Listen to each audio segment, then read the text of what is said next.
Part 14. One and only Ivan. Colors. Julia opens the metal box. I see a row of little squares, green, blue, red, black, yellow, purple, orange. The colors seem to glow. She pulls out a brush with a thin tuft of a tail on its end. She dips the brush into water and wets the paper. She taps at the red square. Then the brush meets the damp paper. Pink petals of color unfurl like morning flowers. I can't take my eyes off that magical brush. For a moment, I'm not thinking about Ruby and Mac and the claw stick and Stella. Almost. Julia touches red again, then blue, and there suddenly is the purple of a ripe grape. She touches the blue and her paper turns to summer sky. Black and white, and now I can see that she's painting a picture of Ruby. I can make out her floppy ears, her thick legs. Julia stops painting. She takes a few steps back, hands on her hips, gazing at her work. She scowls. It's not right, she says. She glances over her shoulder at me. I try to look encouraging. Julia starts to crumple up the paper, then reconsiders. Instead, she slides it into my cage at the spot where my glass is broken. Here you go, she says. A Julia original. That'll be worth millions someday. Gingerly, I pick up the paper. I do not eat a single bite of it. Oh, hey, I almost forgot. Julia runs to her backpack. She pulls out 3 plastic jars, one yellow, one blue, one red. She opens the jars, and an odd, not food smell hits my nose. Julia pushes the jars one by one through the opening, and then she slides some paper through. These are called finger paints, she says. My aunt gave them to me, but really I'm too old for finger painting. I stick a finger in the red jar. The paint is as thick as mud. It's cool and smooth, like bananas underfoot. I pop my finger into my mouth. It's not exactly ripe mango, but it's not bad. Julia laughs. You don't eat it. You paint with it. She grabs a piece of paper and presses her finger on it. See? Like this. I place my finger on the piece of paper. I lift it, and a red mark is there. I get a bigger glob from the pot and slap my hand down on the page. When I pull my hand off the paper, its red twin stays behind. So that's kind of a fun way to say it. So it's a red twin, so the actual print that he has stays behind. Like what you guys would do, I think, in like kindergarten or first grade on the pillow covers. This isn't like the ghostly handprints on my glass, the ones my visitors leave behind. This handprint can't be so easily wiped away. A bad dream. I lie awake, peeling dried paint off my fingertips. Bob, who accidentally walked on one of my paintings, is licking his red paw. Every so often, I glance over at the empty ring. The claw stick glints in the moonlight. Stop, no, Ruby's frantic cries startle me.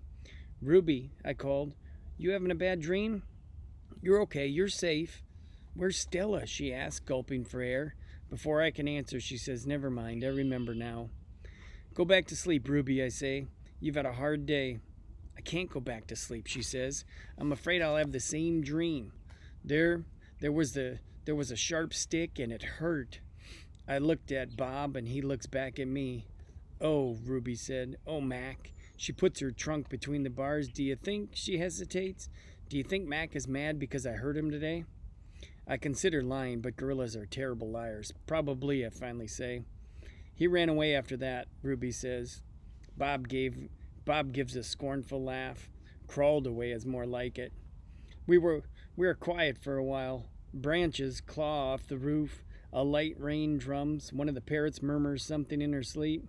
Ruby breaks the silence. Ivan, I smell something funny. I can't help it, Bob says. I believe she's referring to the finger paints Julia gave me, I say. What are finger paints? Ruby asked. You make pictures with them, I explain. Can you make a picture of me? Maybe someday. I remember Julia's picture, the one that will be worth $1 million. I hold it up to the glass. Look, it's you. Julia made it. It's hard to see, Ruby says.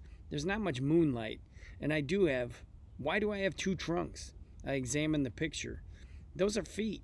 Why do I have 2 feet? It's called artistic license, Bob says. Ruby sighs. Could you tell me another story, she asks. I don't think I can ever go back to sleep. I told you all I remember, I say with a helpless shrug. Then tell me a new story, she says. Make something up. I try to think about my thoughts, but my thoughts keep returning to Mac and his claw stick. Anything yet? Ruby asked. I'm working on it. Ivan? Ruby presses.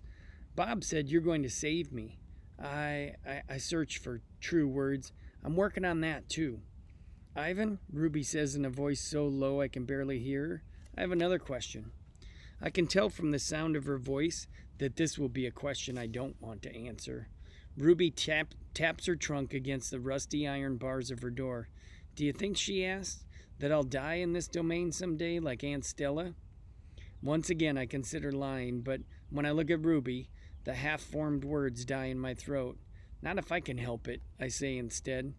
I feel something tightening in my chest, something dark and hot, and it's not a domain, I add. I pause and then I say, it's a cage. The story. I look at the ring layered with fresh sawdust. I look at the skylight, at the half-hidden moon. I just thought of a story, I say. Is it made up? Is it a made-up story or a true one? Ruby asks. True, I say. I hope. Ruby leans against the bars. Her eyes hold the pale moon in them, the way a still pond holds stars. Once upon a time, I say, there was a baby elephant who was smart and brave, and she needed to go to a place called a zoo. What's a zoo? Ruby asked. A zoo, Ruby, is a place where humans make amends, like they make things right. A good zoo is a place where humans care for animals and keep them safe. Did the baby elephant get to the zoo? Ruby asked softly. I don't answer right away. Yes, I say at last. How did she get there? Ruby asked. She had a friend, I say. A friend who made a promise. How? It takes a long time, but finally Ruby returns to sleep. Ivan, Bob whispers, yawning. What you said about the zoo, how are you going to do it? Suddenly I feel as if I could sleep for 1,000 days. I don't know, I admit.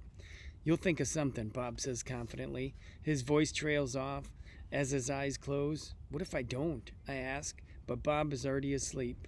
His little red feet dance, and I know he's running in his dreams. Remembering. Short one. Bob and Ruby sleep on. I don't sleep. I think about the promise I made to Stella and the pictures I've made for Ruby, and I remember it all.